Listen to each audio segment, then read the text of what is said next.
Nvidia chips are currently powering China's military AI. It is February 2nd, and let's get into today's AI news. Today's news isn't about chatbots, it's about physics. It's about hardware and energy and the massive industrial infrastructure required to keep these systems working. Let's begin with the most critical resource in this economy, the microchip. For the last 3 years, one company controlled the entire flow of intelligence, and that is Nvidia. If you wanted to build a frontier model, you paid Nvidia. But that power dynamic is fracturing. According to an exclusive report from Reuters released today, OpenAI is reportedly unsatisfied with its current supply of Nvidia chips, and sources state that the company is actively looking for alternatives, much like Google was doing. Before this, OpenAI and Nvidia were seen as the perfect partnership, little married couple. Nvidia provided the shovels, OpenAI dug for gold. But now OpenAI is signaling that this dependency is a risk. They're not just asking for a discount, they're looking for a completely different architecture. We're seeing a move toward vertical integration. Vertical integration is a strategy where a company owns the entire supply chain of its product, okay? From the raw materials all the way to the final sale. Think of Apple, which designs its own chips for its own phones. Why does this matter? Well, because if OpenAI succeeds in breaking away from Nvidia,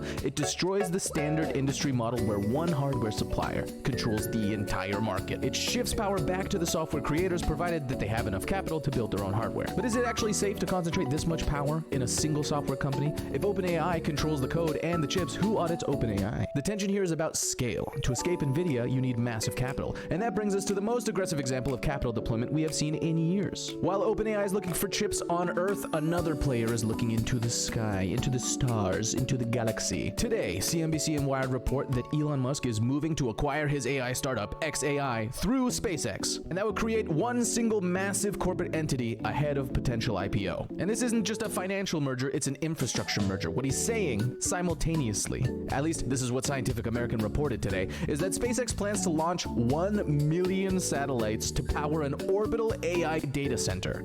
So now let's talk about orbital compute. Orbital compute refers to placing data centers, servers, and processors in space. In space, rather than on the ground here on Earth. Why would you do that? Well, there are two reasons, okay? And they're actually kind of cool reasons. The first is cooling, and the second is energy, all right? Data centers on Earth generate immense heat. They generate immense heat and require massive amounts of water and electricity to cool them down. In space, the environment is naturally cold. You can radiate heat away without using water. Furthermore, you can access solar power 24 hours a day without atmospheric interference. No clouds, get no clouds. So by merging xAI and SpaceX, Musk is attempting to bypass the terrestrial energy grid, the thing down here on Earth. He's trying to build a vertically integrated AI company that owns its own launch vehicles, sending them into space, its own power supply, its own launch vehicles, and its own physical location in the orbit of the Earth. Scotty don't. If this succeeds, it creates a new class of jurisdiction, okay? A data center in orbit does not sit in any country's soil. It sits in a vacuum, literally. It's so stupid. This changes the power dynamic of regulation. How does a government tax or regulate a server farm that's floating 200 miles above the atmosphere? But does this actually scale? Launching mass into space is incredibly expensive, all right? That's a lot of CapEx, capital expenditure, CapEx. It's a lot of money that a company spends to buy, maintain, or improve its fixed assets, such as buildings, vehicles, equipment, or rockets that launch ChatGPT into space. So the capex required to launch 1 million satellites is astronomical. Who pays the cost if it fails? The investors in the upcoming IPO. If the cost of launch does not drop significantly, this orbital data center becomes the most expensive server rack in history. However, not every company is trying to leave the planet. Some are trying to dominate the corporate data sitting right here on this Earth. So while Musk looks up, Snowflake is locking down the enterprise market. Today, Snowflake and OpenAI announced a new partnership worth $200 million. 4 years, large corporations like banks, hospitals, insurers were afraid to send their data to OpenAI because of privacy concerns. They kept their data locked in platforms like Snowflake. This $200 million deal integrates together the OpenAI directly with the Snowflake platform. This allows companies to use AI without moving their data. It secures OpenAI's position as the default intelligence layer for the Fortune 500. This is the software side of the equation, okay? But the software is useless without a way to execute actions in the real world. So right now we're seeing a shift from chatbot AI systems over to agentic AI systems that actually do work, all right? Today, TechCrunch reported that OpenAI launched a new macOS app specifically for agentic coding. I wish they would release a Windows app already. Come on. Agentic coding means the AI does not just suggest code. You don't just copy paste back and forth. You don't necessarily just have it as a little sidebar and tell it what to do. The agent itself writes, tests, executes programs on its own, acting like an autonomous employee. Now, it's not that far from having a Cloud Code extension inside your VS Code and then giving it all the permissions so it can just run through things like without having to ask you any permission. It's not that different, but it's a little different. So anyway, this brings us to a critical question. If the AI acts like an employee, what happens to the humans? Well, we're seeing the answer in real time, all right? Today, GeekWire reported that Amazon is laying off 2,200 employees in Washington state. Crucially, more than half of these cuts are in core product and engineering roles. For context, historically, engineering roles were considered really safe.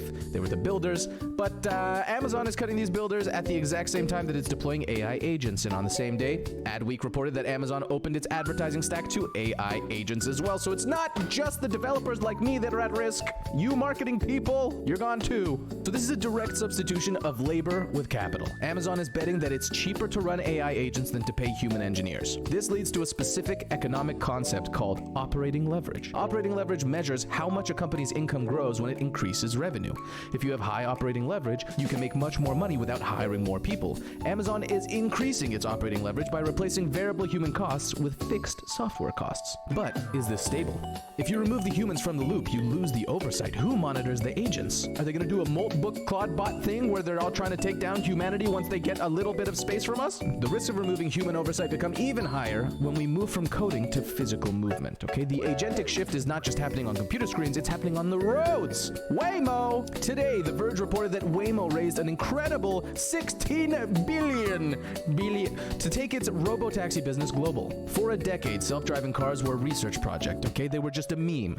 They burned money with no profit. And finally, a $16 billion investment is not just memes, all right? It's scaling, all right? This money is buying fleets of cars, setting up depots, and paying for insurance. It's gonna be a lot of insurance. This signals that the technology is solved enough for commercial deployment. Finally! I've been watching Waymo's drive around Austin for 3 years. Waymo isn't just testing anymore, okay? They're conquering territory. They're taking the Sudetenland. However, let's play devil's advocate a little bit, okay? Who's liable when these physical agents fail? A chatbot hallucination writes a bad poem, okay? A robotaxi hallucination causes a collision. With Waymo expanding globally, they're importing this liability risk into every city they enter. And the stakes for physical AI are highest in one specific sector, okay? Defense. The same technology that drives Waymo Taxi can be used to pilot a drone swarm. Today, TradingView reported that a company called Swarmer, which builds software for autonomous drone swarms and battlefield AI, has filed for an IPO on the NASDAQ, okay? That's terrifying. Warfare has traditionally been human-centric, one pilot, one drone. Swarmer's technology allows one operator to control dozens or hundreds of drones simultaneously. So we're seeing the industrialization, the chat-GPT-fication of conflict. It lowers the cost of engagement, but there is a major security flaw in the supply chain, okay? Remember where we started? The chips. The chips, everyone. Today, Meritalk reported that the House China chair issued a severe warning that Nvidia chips are currently powering China's military AI. Despite exports controls and sanctions, the hardware is still leaking through, okay? And this brings our argument full circle. We started with OpenAI trying to break away from Nvidia to control their own destiny. We saw Musk trying to leave the planet to build his own infrastructure. We saw Waymo raising billions to own the physical roads. We saw Amazon replacing engineers with AI agents. The unifying theme is control. The era of OpenAI is ending, all right? We're entering the era of closed, vertically integrated industrial giants. These companies are not just building models, they are buying the energy, the chips, the satellites, and the vehicles. They're building walls around their ecosystems to protect their investment, like a little egg. The risk for the individual is clear. As these companies become more self-reliant, owning their own power and their own labor force, they need us less. The question you gotta ask yourself now is, in a world where Amazon employs AI agents and SpaceX runs orbital data centers, are you the customer, or are you merely the data source for the future machine? So that's the AI news for February 2nd, 2026. I hope I didn't bum you down too much, and like the video and subscribe and comment. Love you.